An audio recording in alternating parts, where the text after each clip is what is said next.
Festival season క్లీనింగ్‌లో మనము ఒక method follow అయితే మనకి ఈజీగా ఉంటుంది. అలాగే హౌస్ రిఫ్రెష్ అవుతుంది అని చెప్పేసి ఇంతకుముందు ఒక 2 వీడియోస్ చూసుకున్నాము ఈ సీరీస్‌లోనే. ఒకటేమో కిచెన్‌తో స్టార్ట్ చేసాము. కిచెన్‌లో మనము ఒక ఫెస్టివల్ టైంలో చెక్ చేసుకొని డెసిషన్ తీసుకోవాల్సిన ఒక 7 థింగ్స్ గురించి చెప్పుకున్నాము. తర్వాత క్లాసెట్‌కొచ్చేసాము. అక్కడ ఒక 8 థింగ్స్ గురించి మనం డెసిషన్ తీసుకోవాల్సినవి చెప్పుకున్నాము.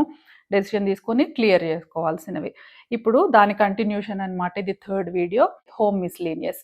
ఇంట్లో ఉండే కొన్ని మిస్‌లీనియస్ థింగ్స్ మీద మనము ఒక్కసారి చెక్ చేసుకొని డెసిషన్ తీసుకోవడానికి. అందులో ఫస్ట్ వచ్చేసి ఔట్‌డేటెడ్ హోమ్ డెకార్.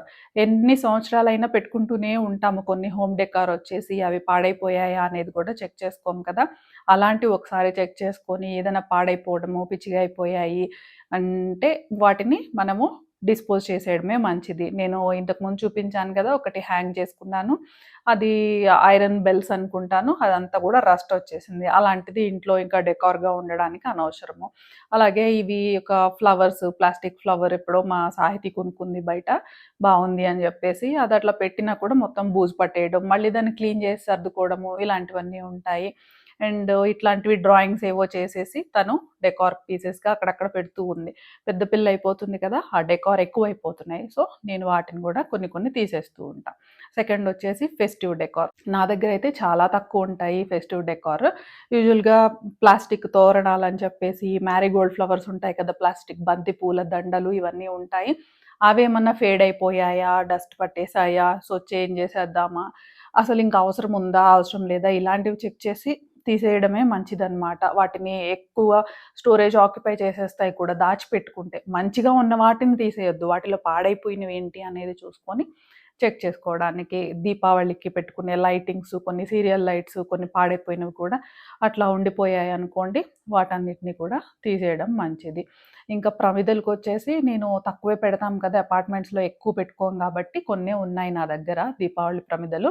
ఇవి ఇంకా స్కూల్లో కొన్ని యాక్టివిటీస్ ఉంటాయి కదా! దీపావళి టైంలో వీళ్ళకి ప్రమిదలు, దియా డెకరేషన్ అని దానికి కావాల్సిన గ్లూ కానివ్వండి, ఇంకా కుందన్స్, కొంచెం స్టార్స్ ఇవన్నీ ఉన్నాయి మా సాహితీవి. సరే కమింగ్ దీపావళి వాటన్నిటికి తను వాడుకుంటదని అవన్నీ బానే ఉన్నాయి అని చెక్ చేసి వాటిని లోపల పెడుతున్నా. నెక్స్ట్ చూడాల్సింది ఎక్స్‌ట్రా బెడ్ స్ప్రెడ్స్ అలాగే blankets. N number of blankets, n number of bedspreads ఉండాల్సిన అవసరం లేదు. ఎంత 3 బీహెచ్‌కే హౌసెస్‌లో ఉండేవాళ్ళైనా 2 బెడ్‌రూమ్సే ఫంక్షనల్‌గా యూజ్ చేసుకుంటాము. 2 రూమ్స్‌లోనూ 2 కాట్స్ ఉంటాయి. వాటి మీదకి కావాల్సింది ఒక్కొక్క బెడ్‌కి వచ్చేసి 2 బెడ్ షీట్స్ ఉంటే సరిపోతుంది. సో, టోటల్ 4 ఉంటే సరిపోతుంది. సో, నాకు కూడా 2 రూమ్స్‌లో 2 బెడ్స్. వాటికొచ్చేసి నా దగ్గర 8 ఉన్నాయన్నమాట బెడ్ స్ప్రెడ్స్. అయితే కొన్ని ఫేడ్ అయిపోయాయి. సో, అవి అయితే నేను బయట ఇచ్చేద్దాము అనేసి అనుకుంటున్నాను. బయట పడుకొని ఉంటారు కదా! కొంతమంది తిరుపతిలో ఎక్కువగా కనిపిస్తూ ఉంటారు. మన ఫ్లైఓవర్ కింద అట్లా ఇచ్చేద్దాము చలికాలం కదా! వాళ్ళు యూజ్ చేసుకుంటారు అని. ఇచ్చేయాలనుకున్నవి పైన పెట్టాను. సో, నేనైతే 4 బెడ్ స్ప్రెడ్స్ అనేది మెయింటైన్ చేస్తాను. దానికి పిల్లో కవర్స్ మ్యాచింగ్. అవి కొనుక్కునేవి కూడా మంచి క్వాలిటీ కొనుక్కున్నామనుకోండి ఫేడ్ అయిపోకుండా లాంగ్ లాస్ట్ ఉంటాయి. తక్కువ క్వాలిటీవి ఎక్కువుంటే మనకి క్లటరీగా ఉంటాయి. అండ్ వేస్ట్ అనమాట. అవన్నీ త్వరగా పాడైపోతాయి. Fourth item excess pens and pencils. ఎన్నుంటాయో మా ఇంట్లో మాత్రం. మరి అన్నెందుకు కొనివ్వడము అని అనుకుంటారేమో. అన్నీ నేను కొన్నవి కానే కాదండి. స్కూల్లో బర్త్‌డే పార్టీస్ ఉంటాయి కదా! పార్టీస్ అంటే అదే బర్త్‌డేస్ ఉన్నప్పుడు క్లాస్ అందరికీ కూడా పిల్లలు గిఫ్ట్ చేస్తూ ఉంటారు. పెన్సిల్స్‌ని, ఎరేజర్సు, షార్ప్‌నరు, స్కేల్సు, కొన్ని కలర్స్ క్రేయాన్స్ ఇవన్నీ గూడా వస్తూనే ఉంటాయి పిల్లల బర్త్‌డేలొచ్చాయంటే. మళ్ళీ వీళ్ళేమన్నా మంచి మార్క్స్ తెచ్చుకున్నారు, లేదంటే ఏదైనా చిన్న చిన్న క్లాస్ గేమ్స్‌లో విన్ అయ్యారు అనంటే టీచర్స్ ఇస్తూ ఉంటారు పెన్సిల్స్, కలర్ క్రేయాన్స్ ఇట్లాంటి సెట్స్. ఈ ట్రెడిషన్ అయితే చాలా ఎక్కువైపోయింది గదా! గిఫ్ట్స్ ఇచ్చుకోవడము.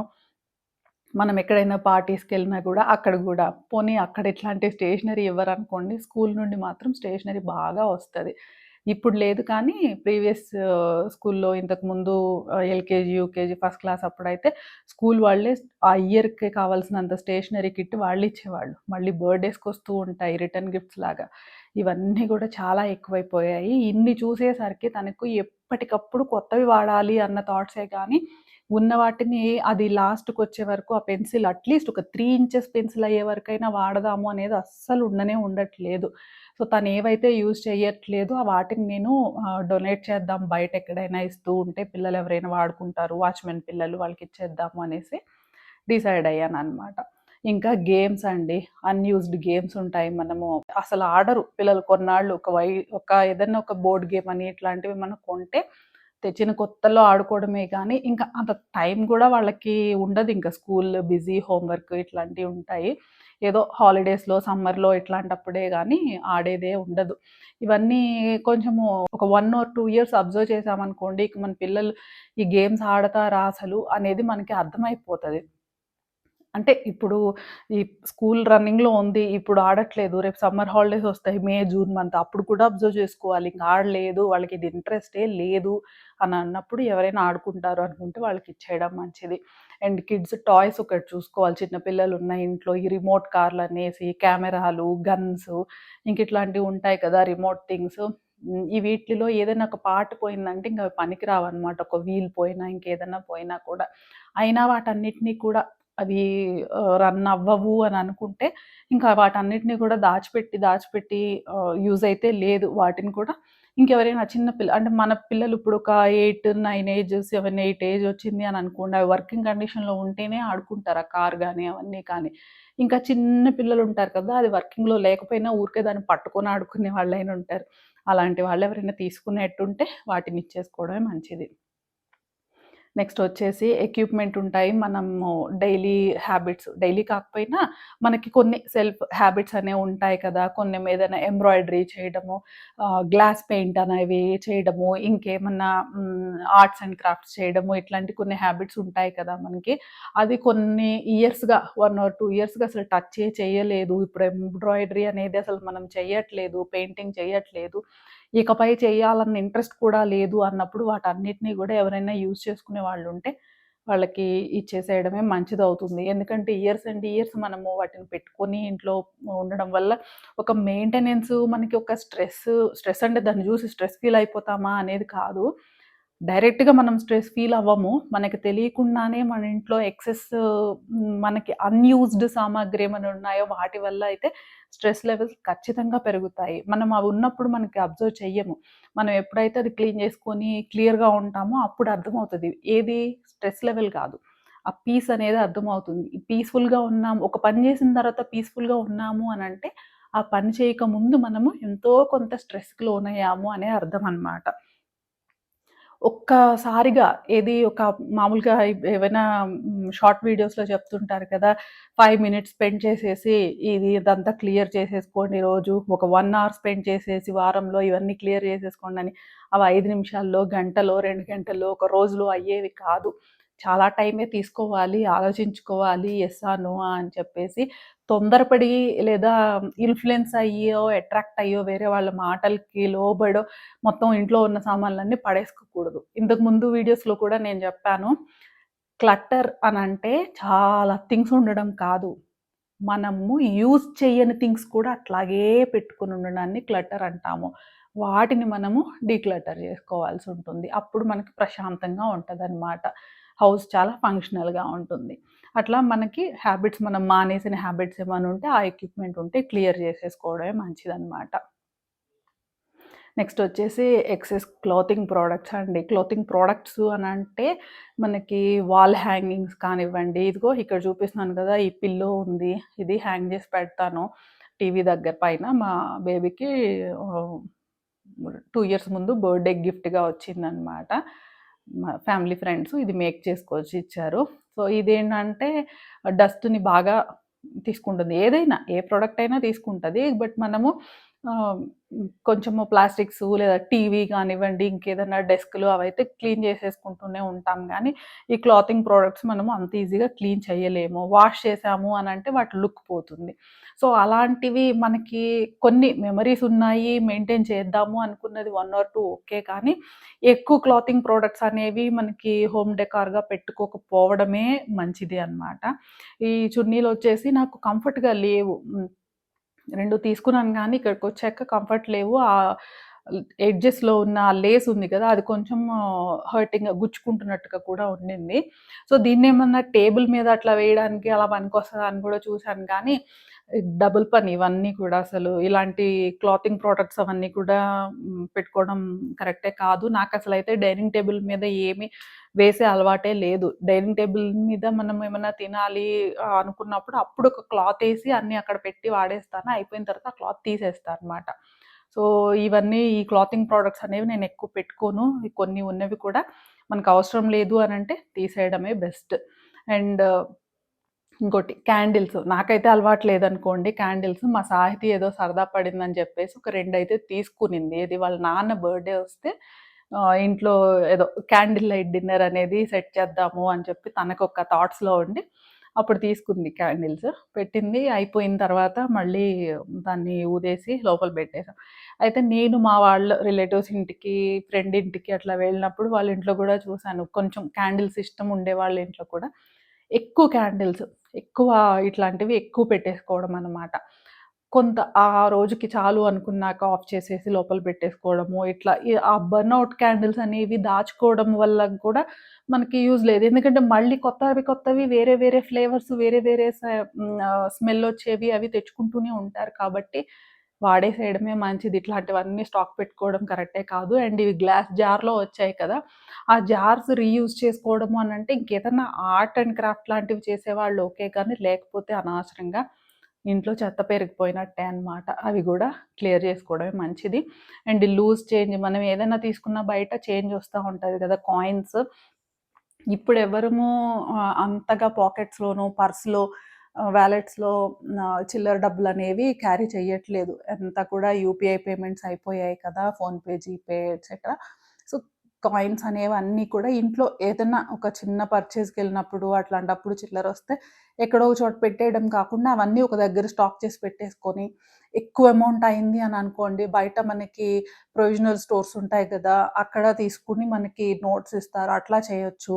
ఇంకా ఎక్కువగా ఉన్నాయంటే బ్యాంక్‌లోనూ ఎక్స్‌చేంజ్ చేసేసుకోవచ్చు మనము. లేదు ఇక్కడికొచ్చిన దగ్గర నుండి టెంపుల్స్‌కెళ్తూ ఉంటున్నాం గదా! టెంపుల్ బయట ఎవరైనా ఉంటే వాళ్ళకి ఇచ్చేస్తూ, కాయిన్స్ ఇచ్చేస్తూ కూడా ఉంటున్నా అనమాట. ఇట్లా పెట్టేసుకొని. సో, ఇవి ఇంట్లో అక్కడ ఇక్కడ పెట్టేసుకొని మనము చూసి చూడకుండా అట్లా పెట్టుకోవడం కన్నా కూడా వాటిని మంచిగా యుటిలైజ్ చేసేసుకోవడమే మంచిది. ఈ లూజ్ చేంజ్ అనేది. ఇంకా మల్టిపుల్ క్యారీ బ్యాగ్స్ అన్నమాట. మనము ఏ మనకి మామూలుగా తెలుస్తది గదా! ఏ పర్పస్‌కి బయటికెళ్తున్నాము అని చెప్పేసి. దానికి యూజ్ అయ్యేవి 1 ఆర్ 2 బ్యాగ్స్ ఉంటే సరిపోతుంది. మనకి అంత ఎందుకంటే మనం ఎవ్రీ మంత్ తెచ్చుకునే గ్రోసరీస్ ఎంత క్వాంటిటీ అనేవి మనకు తెలుస్తాయి కాబట్టి, గ్రోసరీస్‌కెళ్ళడానికి ఈ బ్యాగ్స్, ఇంకా మిల్క్ ప్యాకెట్స్‌కి ఈ బ్యాగ్స్ ఇట్లా 1, 2, 3 అలా పెట్టుకుంటే సరిపోతుంది. నేనైతే ఇవి రెండే అన్నమాట. అక్కడ ఫోల్డ్ చేసి పెట్టాను కదా! బ్లూ అండ్ యెల్లోది అదేమో గ్రోసరీస్‌కి. మాక్సిమం గ్రోసరీస్ ఆన్‌లైన్‌లోనే వచ్చేస్తాయి నాకు. కొన్ని మాత్రము డీమార్ట్‌లో ఇంకా ప్రైస్ తక్కువుంటది. అమెజాన్ వీటికన్నా కూడా తక్కువుంటది కొన్ని. ఆ కొన్నిటి కోసం ఎప్పుడైనా మంత్లీ వన్స్ డీమార్ట్‌కెళ్తుంటాము. అప్పుడు అది తీసుకెళ్తా. నెక్స్ట్ పెట్టిన జూట్ బ్యాగ్ ఉంది కదా! అదేమో మిల్క్ ప్యాకెట్స్‌కి. అదేమో క్లాత్ బ్యాగ్. అదే మిల్క్ ప్యాకెట్స్‌కి. మిల్క్ మేమే వెళ్లి తీసుకొచ్చుకోవడం అన్నమాట. సో, ప్యాకెట్స్ వాళ్ళు ఫ్రిడ్జ్‌లో ఉంటాయి కదా! వెట్ ఉంటది కాబట్టి క్లాత్ బ్యాగ్ అయితే కొంచెము ఈజీగా ఆరిపోతుంది. అలాగే హైజీన్‌గా ఉంటుంది. ఇంకా నేను వాషింగ్ మెషిన్‌లో గూడా వేసేస్తూ ఉంటాను. సో, అట్లా అంతే. నేను మిల్క్ ప్యాకెట్స్‌కి అండ్ గ్రోసరీస్ అయినా, ఏదైనా వెజిటబుల్స్‌కైనా ఇంకా అదే బ్యాగ్సే పెట్టుకుంటాను. మల్టిపుల్ క్యారీ బ్యాగ్స్ అనేది నేను మెయింటైన్ చేయను. అండ్ ఇక్కడ గ్రీన్ కలర్‌వి ఏంటంటే వెజిటబుల్ స్టోరేజ్ బ్యాగ్స్. ఇవి కూడా ఎక్కువ అవసరం లేదు. మనము మరీ 10 రోజులకి, 15 రోజులకి కూరగాయలు తెచ్చేసుకొని ఏమి స్టాక్ చేసుకోము కదా! మహా అయితే 3, 4 రోజులకి. లేదంటే మాక్సిమం 1 వీక్‌కి తెచ్చుకుంటాము కూరగాయలు. ఆ 1 వీక్ కూరగాయలకి ఇవి చిన్న చిన్నవి సరిపోతాయి. ఒక 5, 6 బ్యాగ్స్. అండ్ ఇవి మనం మేక్ చేసుకోవచ్చు కూడా ఇంట్లోనే కాటన్ క్లాత్ ఉంటే. మనము నెక్స్ట్ వీడియోస్‌లో చేసుకుందాం అవి. ఇవైతే నేను అమెజాన్‌లో తీసుకున్నాను. ఎవ్రీ యూజ్‌కి నేను వాటిని వాష్ చేసేస్తా అనమాట. అవి కూడా ఎక్కువున్నా గూడా మనకి అనవసరమైన స్టఫ్ ఇంట్లో ఉన్నట్టే. లిమిటెడ్‌గా ఉంటే సరిపోతుంది మనకి. అండ్ కొన్ని గిఫ్ట్స్ ఉంటాయండి ఫంక్షన్స్ అప్పుడు, ఇంకా ఏదైనా అకేషన్స్ అప్పుడు మనకి రిటర్న్ గిఫ్ట్స్‌గా వస్తూ ఉంటాయి. లేదా మనకి ఎవరైనా గిఫ్ట్ చేస్తూ ఉంటారు. అవి మనకి నచ్చవు, యూజ్ అవ్వవు. అలాంటి గిఫ్ట్స్ ఉంటాయి. బట్ అలాగే పెట్టుకొనుంటాము మనము. వాడము, అలాగే పెట్టుకొనుంటాము. అసలు మనం వాడకుండా అట్లనే పెట్టుకొనుండే వస్తువుల్లో మెయిన్‌లీ వచ్చేసి గ్లాస్‌వేర్ అయితే అందరి సంగతి తెలీదు. నా వరకు నేనైతే ఈ గ్లాస్‌వేర్ అయితే అస్సలే యూజ్ చేయను. ఇది ఇప్పుడు చూపిస్తున్నాను గదా! ఇదైతే బాటమ్ క్రాక్ వచ్చింది. ఏదో ఎట్లా అయిందో నాకు తెలీదు గానీ క్రాక్ కనపడుతుంది. ఇంకా వాటిల్లో మనము ఏదైనా వేడిది ఎప్పుడైనా పోసినప్పుడు కానీ, లేదా ఓవెన్‌లో గానీ, డిష్ వాషర్‌లో పెట్టినప్పుడు కానీ ఆల్రెడీ క్రాక్ ఉంది గదా! అది ఇంకా ఫుల్‌గా అయిపోతది. సో, ఇట్లాంటివేమన్నా ఉన్నాయా అనేవి క్లీన్‌గా అబ్జర్వ్ చేసేసి తీసేయడం మంచిది. మెయిన్‌లీ మనము ఒక 1 ఆర్ 2 ఇయర్స్‌గా అసలు టచ్చే చేయలేదు, అట్లే పడుంది ఇంట్లో అనుకున్న వస్తువుని మనము మంచిగా యూజ్ చేసుకునే వాళ్ళకే యూజ్ చేసుకోవచ్చు. సెలబుల్ ఐటెమ్స్ అయితే సెల్ చేసేసుకోవచ్చు. లేదు డొనేట్ చేసేసుకోవచ్చు. లేదా ట్రాష్ చేయాలి ఫైనల్ డెసిషన్. అంతేకాని మనము డెసిషన్ తీసుకోలేక, అంత బ్రాడ్ మైండెడ్‌గా ఉండలేక వీటన్నిటిని మోస్తూ కూర్చోవడం అనేది అనవసరము. బట్ మళ్ళీ చెప్తున్నాను, మోటివేట్ అయ్యో, ఇన్‌ఫ్లూయెన్స్ అయ్యో సామాన్లన్నీ పడేసుకోవద్దు. 2 సంవత్సరాలుగా లేదా 1 సంవత్సరంగా టచ్ కూడా చెయ్యలేదు. దీన్ని ఇకపై ఇంకొక 5, 6, 10 ఇయర్స్ కూడా నాకిది లేకపోయినా గూడా నాకు నడుస్తది. ఇది నాకు అవసరం పడదు అనుకున్న వాటి మీద డెసిషన్ తీసుకుంటే ఇల్లు, మైండ్ మొత్తము పీస్‌ఫుల్‌గా ఉంటది. నెక్స్ట్ కూడా ఇంకా ఉన్నాయి వీడియోస్ నా దగ్గర. ఇవన్నీ కూడా ఖచ్చితంగా 100% ప్రతి హౌస్ వైఫ్, ప్రతి హోమ్ మేకర్ గూడా అగ్రీ చేసే పాయింట్సే అని నాకు తెలుసు. ఇప్పుడే కొత్తగా లైఫ్ స్టార్ట్ చేసిన గర్ల్స్ ఉండుంటే గనక మై డియర్ సిస్టర్స్, ఇల్లంతా కూడా ఎప్పుడు పీస్‌ఫుల్‌గా ఉండేలాగానే సెట్ చేసుకోండి. క్లటరీగా పెట్టుకోవద్దు. ఇంట్లో పేరుకుపోయే క్లటర్ మీ మీద స్ట్రెస్‌కి కారణమైపోతుంది. తర్వాత అంత డీక్లటరింగ్ అయిపోయిన తర్వాత ఎంత స్ట్రెస్ ఫ్రీగా మనం లివ్ చేయగలుగుతామో, ఫెస్టివల్స్ వచ్చినా, ఏదైనా సడెన్‌గా గెస్ట్ విజిట్ వచ్చినా, ఏదొచ్చినా కూడా మనకి ఎంత పీస్‌ఫుల్‌గా ఉంటుంది అనేది నేను అప్‌కమింగ్ వీడియోస్‌లో మంచిగా షేర్ చేయడానికే ట్రై చేస్తాను. కిచెన్‌ది అండ్ క్లాసెట్ వీడియోస్ అయితే నేను డిస్క్రిప్షన్‌లో లింక్స్ ప్రొవైడ్ చేస్తాను. ఎవరైనా చూడకపోయి ఉంటే కనుక షూర్‌గా అదొకసారి చెక్ చేయండి ఫ్రీ టైమ్‌లో. అండ్ ఇదొచ్చేసి హోమ్ మిస్‌లీనియస్ అంతా గూడా క్లియర్ చేసుకోవడానికి ఇదనమాట. ఇంకా బోలెడన్ని ఉంటాయి. కానీ కొన్ని పాయింట్స్ మాత్రమే తీసుకుందాం ఒక్కొక్కసారి. నెక్స్ట్ ఇంకొన్ని పాయింట్స్ మీద మనం ఫోకస్ పెడదాము. ఈసారి ఈ పండగకి, ఈ ఫెస్టివల్ సీజన్‌కి ఈ కొన్ని పాయింట్స్ మీద మాత్రమే పెడదాం మనము దృష్టి.